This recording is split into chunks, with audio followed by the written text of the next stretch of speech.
copies, a few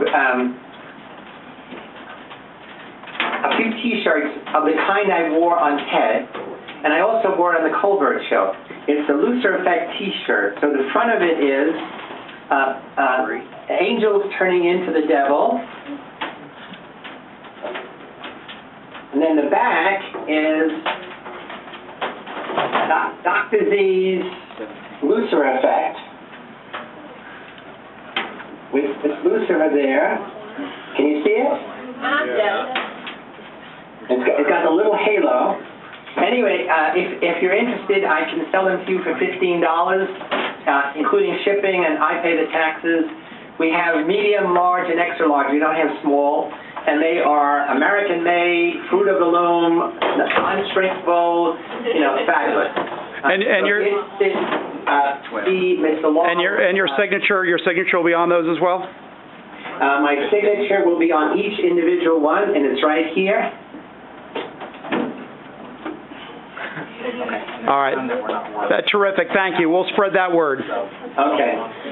Yeah, so, just send an order, how many of each size. Sure. And the address, and we'll ship it out immediately. All right. Well, how about, do you mind if we ask some questions? No, please. Yeah. The hour is yours. Okay. Whatever you want. All right.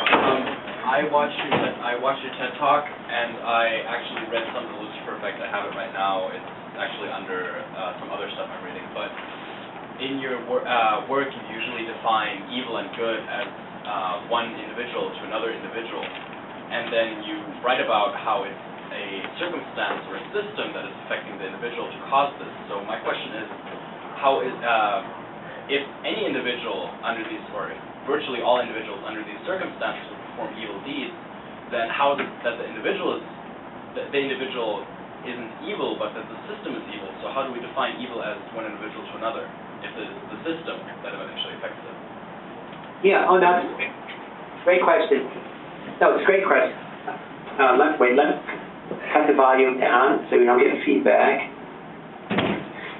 No, so I define evil as, in a more generic way, it's the exercise of power and the abuse of power by an individual or by a system, which creates, it's intentionally meant to harm people psychologically, and that's through prejudice, through racism, through bullying, to hurt physically, that's through torture, through physical abuse, to kill mortally. And when evil is done by systems, it's to commit crimes against humanity. So big evil is always by systems, it's by government, it's by religion. Individuals can do bad things, but not as bad as when it's by a whole system. Because the system then controls the media, it controls the law. So you make a law that justifies the evil doing. So in fact, our legal system is set up only to deal with individuals who break the laws, who, if you will, commit evil. There is no way to put the situation or the system on trial. The only exception is where there's crimes against humanity, as in the Holocaust, or recently in Bosnia, or in Cambodia, the killing field, that we have international tribunals which essentially are putting the system of government on trial, but still they have to put the leaders. That is, because our legal system everywhere in the world is only created to deal with individual people. And so this is one of the arguments I'm making, is that we have to rethink legal theory, because in some cases, what we have to do is put the situation on trial. Now, you can't put a situation in prison, but by publicly analyzing how situations can corrupt people, then we are in a better position to change the situation, to prevent it from happening again. Hope that answers your question, Bart. Question? Next.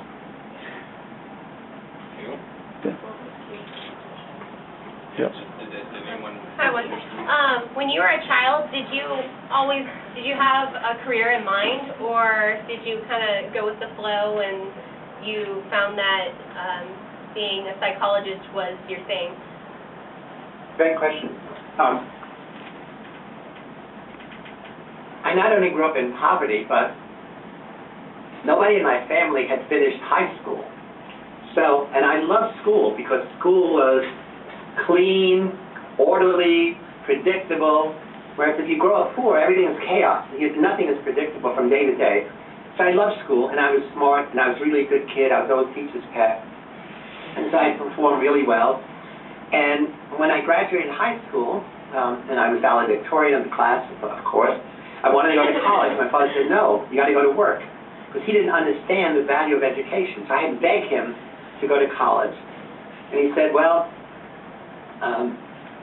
you could only go to a free college. And fortunately, in New York City, at that time, there were many colleges that had no tuition. They called it the City University of New York. It was Brooklyn College and Queens College and Hunter College.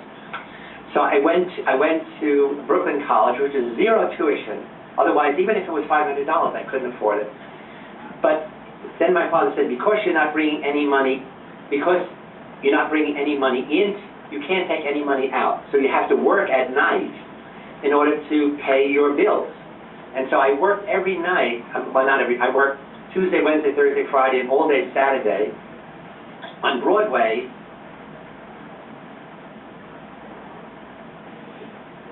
You know, candy, checking hats and coats, selling the program of the show. So I was going to school full time, and I lived in the Bronx. I'm commuting an hour and a half each way to Brooklyn College, which is crazy in retrospect. And I went there only because my friend said, go there with us. And then I worked almost every night. So I was working all the time. And I didn't really have time to think about a career. I mean, I just did it. I mean, I worked hard. I also loved sports, baseball and track. I was a captain of the track team. So I'm commuting 3 hours a day. I'm in class 3 hours a day. I'm working 3 hours every night.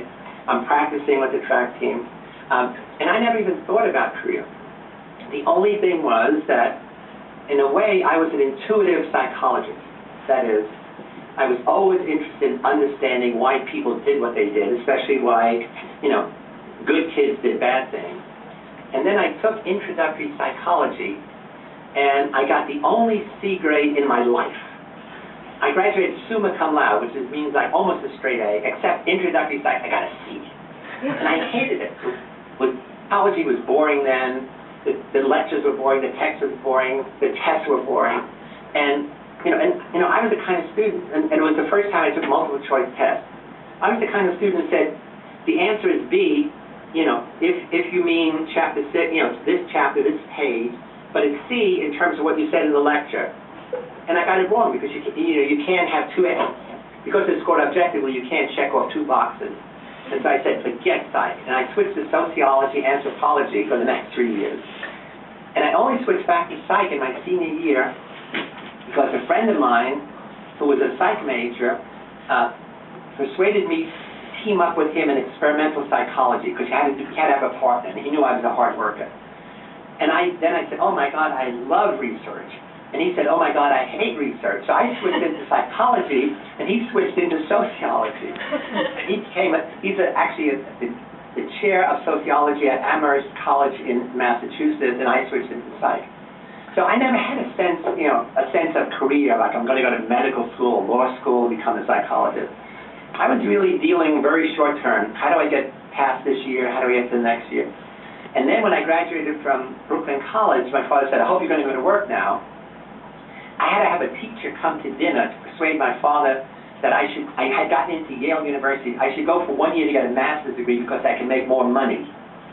And then I got a master's degree, then my father said, then I said, gee, Dad, I'd like to get a PhD. He said, I give up on you. It's obviously you're lazy. You don't like to work. And so then I got a PhD from Yale, and I went on to teach at NYU and Columbia and now Stanford. Other questions?